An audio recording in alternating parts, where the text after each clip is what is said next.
ಅಮೆರಿಕಾದಲ್ಲಿರುವಂತಹ ಶ್ವೇತಭವನದ ಬಳಿ ಟಾರ್ಗೆಟ್ ಮಾಡಿಕೊಂಡು ಶೂಟೌಟ್ ಮಾಡಿದಂತಹ ಪ್ರಕರಣಕ್ಕೆ ಸಂಬಂಧಪಟ್ಟಂತೆ ಇಂಟ್ರೆಸ್ಟಿಂಗ್ ಮಾಹಿತಿಗಳು ಸಿಗ್ತಾ ಇದೆ. ಶ್ವೇತಭವನದ ಬಳಿ ಗುಂಡಿನ ದಾಳಿ ವಿಚಾರಕ್ಕೆ ಸಂಬಂಧಪಟ್ಟಂತಹ ಡೀಟೇಲ್ಸ್ ಇವು. ಇಬ್ಬರು ರಾಷ್ಟ್ರೀಯ ಗಾರ್ಡ್ ಸದಸ್ಯರಿಗೆ ಈ ಶೂಟೌಟ್ನಲ್ಲಿ ಗಾಯಗಳಾಗಿದೆ ಅನ್ನೋದು ಗೊತ್ತಾಗ್ತಾ ಇದೆ. ವಾಷಿಂಗ್ಟನ್ ಡಿಸಿಯಲ್ಲಿ ಮುಸುಕುದಾರಿಯೊಬ್ಬ ನಡೆಸಿರುವಂತಹ ಶೂಟೌಟ್ ಆತ ಅಫ್ಘಾನಿಸ್ತಾನದ ಪ್ರಜೆ ಅನ್ನೋದು ತಿಳಿದು ಬರ್ತಾ ಇದೆ. ಆತನನ್ನು ವಶಕ್ಕೆ ಪಡೆಯಲಾಗಿದೆ. 2021ರಲ್ಲಿ ಅಮೆರಿಕವನ್ನು ಪ್ರವೇಶ ಮಾಡಿದ್ದ ಈತ ಅಫ್ಘಾನ್ನ ಪ್ರಜೆ.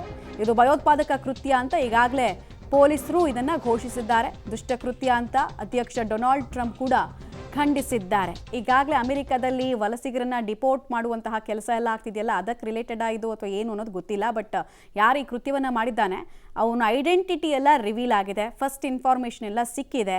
ರೆಹಮಾನುಲ್ಲಾ ಅನ್ನುವಂತಹ ಹೆಸರನ್ನ ಹೊಂದಿರೋ ಅಫ್ಘಾನಿಸ್ತಾನದ ಪ್ರಜೆ ಈತ.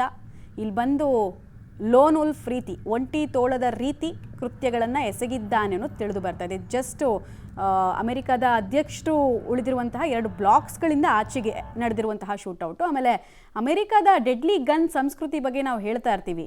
ಈ ಆಟಿಕೆ ಗನ್ಗಳೆಲ್ಲ ಸಿಗ್ತಾವಲ್ಲ, ಹಾಗೆ ರಿಯಲ್ ಗನ್ಗಳಲ್ಲಿ ಸಿಗುತ್ತೆ. ಅಲ್ಲಿನ ಪಾಪ್ಯುಲೇಷನ್ಗಿಂತ ಹೆಚ್ಚು ಅಮೆರಿಕಾದಲ್ಲಿ ಗನ್ಗಳೇ ಇದ್ದಾವೆ. 33 ಕೋಟಿ ಜನ ಪಾಪ್ಯುಲೇಷನ್ ಇದ್ದರೆ 40 ಕೋಟಿ ಬಂದೂಕುಗಳಿದ್ದಾವೆ. ಅಷ್ಟು ಈಸಿ. ಸೊ ಹಿಂಗೆ ಶೂಟೌಟ್ ಆಗುತ್ತೆ ಅಂದಾಗ ಆಶ್ಚರ್ಯ ಪಡಬೇಕಾಗಿಲ್ಲ. ಬಟ್ ಆಘಾತ ಏನು ಅಂತ ಹೇಳಿದ್ರೆ, ಅಮೆರಿಕದ ಅಧ್ಯಕ್ಷರು ವಾಸ ಮಾಡುವ 2 ಬ್ಲಾಕಿಂದೀಚೆಗೆ ನಡೆದಿರುವಂತಹ ಘಟನೆ.